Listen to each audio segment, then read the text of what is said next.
এখানেই এখনো জীবিত আছেন আওলাদে রাসূল সৈয়দ জাবের তাহেরি সাহেব।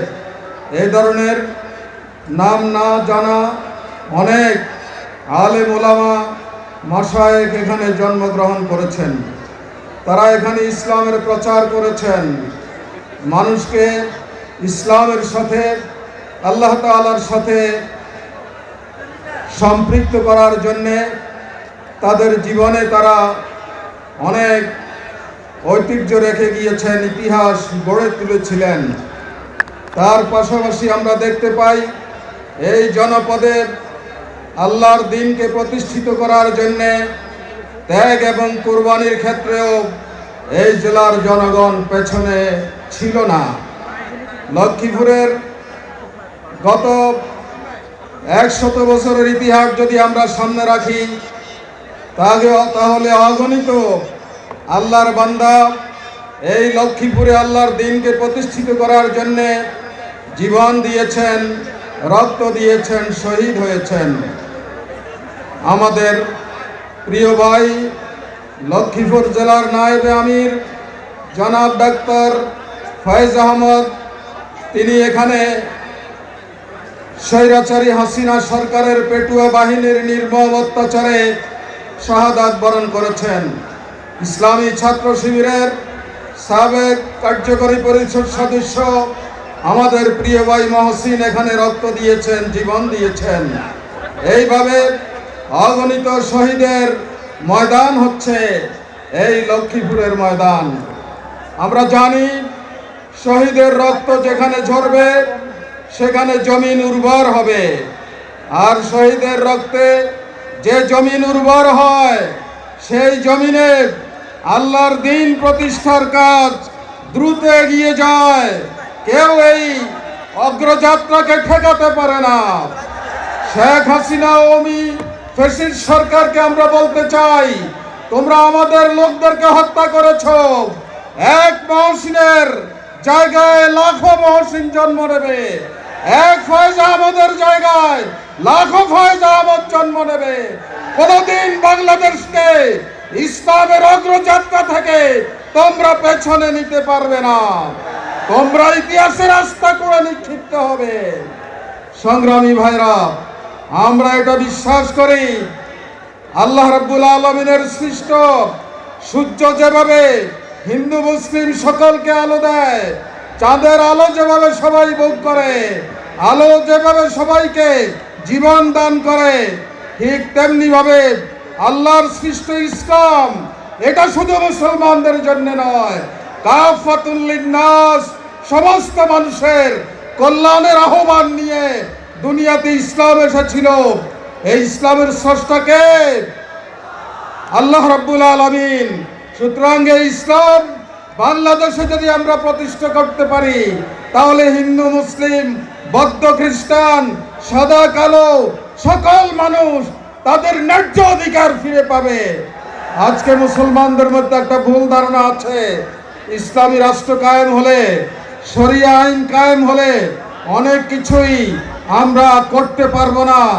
এটা এই জনপদ বিভিন্নভাবে ক্ষতিগ্রস্ত হবে, এই ধরনের একটা বিভ্রান্তি মানুষের মধ্যে আছে।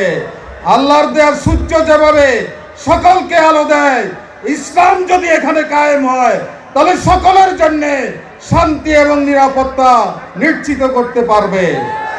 আজ থেকে 10,000 বছর পূর্বে নবী মুহাম্মদ রাসূলুল্লাহ সাল্লাল্লাহু আলাইহি ওয়াসাল্লামের নির্দেশনায় একটি খেলাফতি শাসন কায়েম হয়েছিল এই পৃথিবীতে।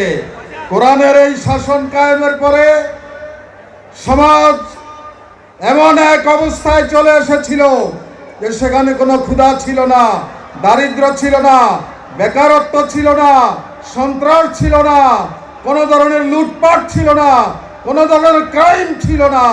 একটি শান্তির জনপদ, বেশটি সমাজ, শান্তির সমাজে পরিণত হয়েছিল সেই খেলাফতের রাশেদার যুগে। আমরা এটা বিশ্বাস করি, বাংলাদেশকে যদি কোরআন ও সুন্নাহর আলোকে একটি কল্যাণধর্মী সৎ মানবিক ইসলামী সমাজে রূপান্তরিত করতে পারি তাহলে বাংলাদেশ ক্ষুধা থেকে মুক্ত পাবে, বেকারত্ব থেকে মুক্ত পাবে, এখানে ক্রাইম থাকবে না, পাপাচার থাকবে না, অন্যায় থাকবে না, জুলুম থাকবে না, নিট অ্যান্ড ক্লিন একটি সমাজের এই সমাজ পরিণত হবে। এই সমাজটি জান্নাতের শান্তিতে পরিপূর্ণ হয়ে যাবে। সম্মানিত ভাইরা, জামাত ইসলামী সেই আল্লাহর দিনকে, সেই ইসলামকে এখানে আমরা কায়েম করতে চাই। সংগ্রামী ভাইরা, যদি সেই ইসলাম এখানে কায়েম করতে আমরা চাই, তাহলে জামাতের কর্মীদেরকে ইসলামের আলোকে, কোরআনের আলোকে, রাসূল পাক সাল্লাল্লাহু আলাইহি ইসলামের উসওয়ায়ে হাসানার আদলে আমাদের চরিত্রকে গড়ে তুলতে হবে, আমাদের আখলাক গড়ে তুলতে হবে, আমাদের লেনদেন পরিশুদ্ধ করতে হবে, মানুষের প্রতি আমাদের দরদ, ভালোবাসা, প্রেম, প্রীতি বাড়াতে হবে। সমাজের যারা বঞ্চিত তাদের পাশে আমাদেরকে দাঁড়াতে হবে, যারা রোগগ্রস্ত তাদের চিকিৎসায় আমাদেরকে এগিয়ে আসতে হবে, যারা দরিদ্র তাদের দারিদ্র্য মোচনের জন্য আমাদেরকে এগিয়ে আসতে হবে, যারা সমাজে বিচার পাচ্ছে না তাদের জন্য ন্যায় বিচারের নিশ্চয়তা আমাদেরকে দিতে হবে। সেজন্য জামাত কর্মীদেরকে এই সকল দিক থেকে, সমাজ পরিচালনার দিক থেকে, রাষ্ট্র পরিচালনার দিক থেকে অত্যন্ত যোগ্য হতে হবে, দক্ষ হতে হবে, তাদেরকে অভিজ্ঞতা সঞ্চয় করতে হবে।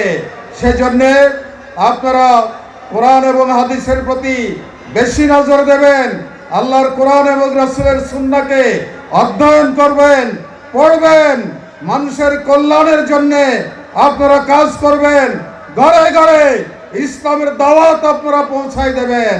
আমাদের এবারকার বার্ষিক পরিকল্পনার মধ্যে দাওয়াতের অগ্রাধিকার প্রাপ্ত বিষয় হচ্ছে গোটা 25 সালে আমরা এত পরিমাণ দাওয়াতি কাজ করব যাতে করে বছরের শেষে প্রতিটি ঘর থেকে ইসলামী বিপ্লবের স্লোগান রাজপথে বেরিয়ে আছে।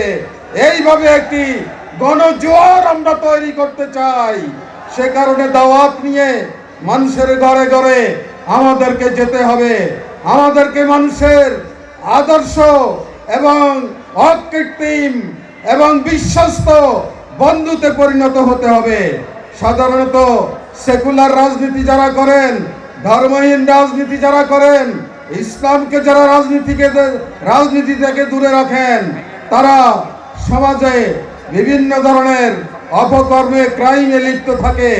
এই সমস্ত প্রচলিত রাজনীতির যেসব ভুল ত্রুটি আছে, এগুলো থেকে জামাত ইসলামীর নেতা কর্মীদেরকে যোজন দূরে থাকতে হবে। আমাদের কোনো কার্যকলাপে কোনো মানুষ যাতে গুমরাহ না হয়ে যায়, পথভ্রষ্ট না হয়ে যায়, জামাতের নেতা, জামাত ইসলামীর ব্যাপারে যাতে ভুল ধারণা তৈরি না হয়, সেইভাবে আদর্শবান নারী পুরুষ আমাদেরকে হতে হবে, আদর্শবান নারী পুরুষ আমাদেরকে তৈরি করতে হবে। আমাদেরকে দেখলে মানুষ যাতে মনে করে এরা সাহাবায়ে কেরামের মতো, এরা ঈসা হাওয়ারীদের মতো। এই ধরনের চরিত্রে আমরা যদি সমৃদ্ধ হতে পারি, তাহলে বেশি কথা লাগবে না, আমাদের চরিত্র দেখেই দলে দলে মানুষ ইসলামের পতাকা তলে সমবেত হবে। সম্মানিত ভাইরা, আমি আপনাদেরকে অত্যন্ত ধৈর্যের সাথে এই অনুশীলনে, জীবনে এই সাধনায় আত্মনিয়োগ করার আহ্বান জানিয়ে আমি আমার বক্তব্য এখানে শেষ করছি।